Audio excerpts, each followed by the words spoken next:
जे यदुवंशी, इन्हें कड़ी से कड़ी सजा मिलना चाहिए। इनकी अबे तो चुटिया ही काटी है कि अब तो ये मूड काटने का काम कर रहे हैं, इनके मूड काटे जाए और इनकी बहुएं बिटियन का विसर्जन करो जाए, अच्छे से छिड़काव करो जाए। सारे कुत्ता की औलाद ये बाप से भी पैदा नहीं है, दोगला। और इनकी बहन बिटियन को भी करके चौराहे पे घुमाया जाए, ऐसी बदतमीजी।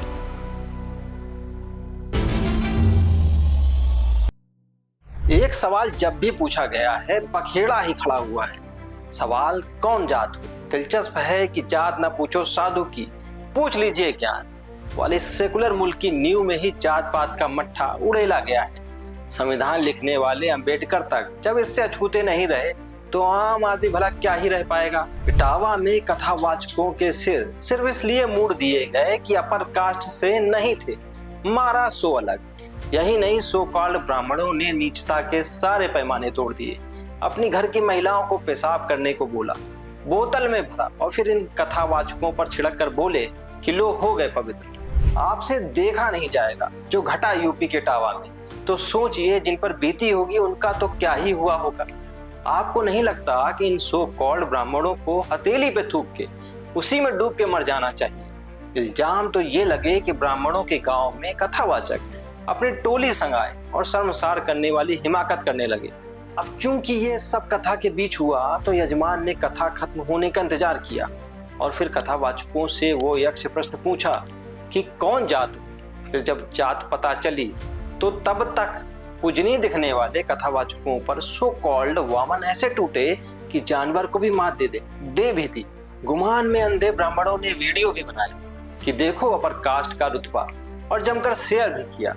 भला हो सोशल मीडिया का जिसने कैच भी कर लिया। सोशल मीडिया पर चिंगारी को हवा मिली तो आग बनते देर न लगी। धुएं को भी भाप लेने वाले यूपी में नंबर 2 की पॉपुलैरिटी रखने वाले समाजवादी पार्टी के मुखिया अखिलेश यादव ने कथावाचकों को न्योता दिया और सम्मान। मगर जात का दंश झेलने वाले कथावाचकों की स्मृति से क्या कभी एक पल के लिए भी ये विस्मृत होगा? लगता तो नहीं। नमस्कार, मैं हूं अनुराग त्रिपाठी। आज बात उस जाति की जो कभी नहीं जाती। क्यों भला? आज बताते हैं आपको। अयोध्या के राजा राम अपने घर में विराजे। इस मौके पर प्रधानमंत्री भी जिन पर फूल बरसाते दिखे, वो पहली पंक्ति में बैठे कर्मयोगी जिनके हाथ लगे तो राम मंदिर का सपना साकार हो सका। कौन जात के थे?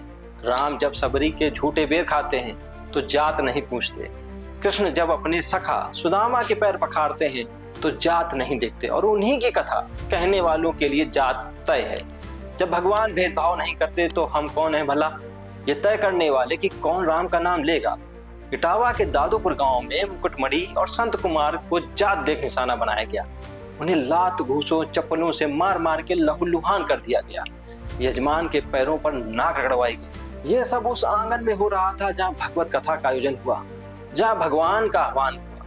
उनके ही कथावाचकों का यजमान ने तमाशा बना दिया, सिर्फ इसलिए कि वो ब्राह्मण नहीं थे।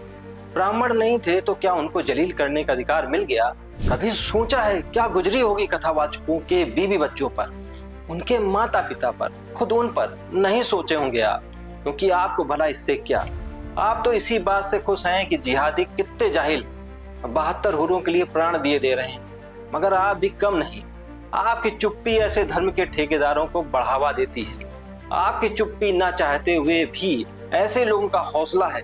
जब कथावाचक पिट रहे थे तो मजमा लगा था, लोग खीसे काट रहे थे, तालियां पीट रहे थे। हमारे आराध्य राम वही देख के खुश होंगे क्या कि हमने इंसानियत की लक्ष्मण रेखा उन्हीं के नाम पर क्रॉस कर दी। बातें तो हम विश्वगुरु बनने की करते हैं, देश को हिंदू राष्ट्र बनाना है, मगर हिंदुओं की थाली में सबका साथ है क्या? मान लीजिए कल को हम हिंदू राष्ट्र बन भी गए तो ये जाहिलियत कहाँ छोड़ आएंगे? खून तो हमारा तब भी जात के नाम पे गरमाएगा। संविधान जब बना तब भी बहस थी कि जात को लेकर भेदभाव ना हो, सब मिलजुल कर देश और समाज के निर्माण में हाथ बटाएं। इसके लिए आर्टिकल 15 लाया गया, जो लागू तो 1950 से है, मगर 75 साल गुजरने के बाद भी मजाल है कि हम इसे अपने डीएनए में ला पाए। आज भी देश में नेशन फर्स्ट नहीं, कास्ट फर्स्ट है। इसका अंदाजा इसी से लगाइए कि पहलगाम में आतंकी माथे का सिंदूर मिटा के देश बदले की ताक में था, फिर भी जाति जनगणना को पहले हरी झंडी दी गई। इटावा में जो हुआ उस पर कहने वाले तो ये कहकर भी जस्टिफाई करते हैं कि इटावा में कथावाचकों ने जात छुपाई, इसलिए उनके साथ ये सलूक हुआ। माना छुपाई तो क्या आप बेरहम हो जाएंगे, और छुपानी ही क्यों पड़ी? इस पर भी कोई कुछ बोलेगा या सारा ज्ञान सिर्फ व्हाट्सएप पर उड़ेलने के लिए रख छोड़े हैं? जब तक जात देख सेंटीमेंट उबाले मारता रहेगा कुछ नहीं बदलेगा, और अगले 100 साल इसी सुस्त रफ्तार से तरक्की का इंतजार करते रहिए। ना सुधरिए, इस लोक से परलोक जाइएगा तो भगवान आपको बता ही देंगे कि आपको बनाकर उनसे क्या ही गलती हुई। नमस्कार।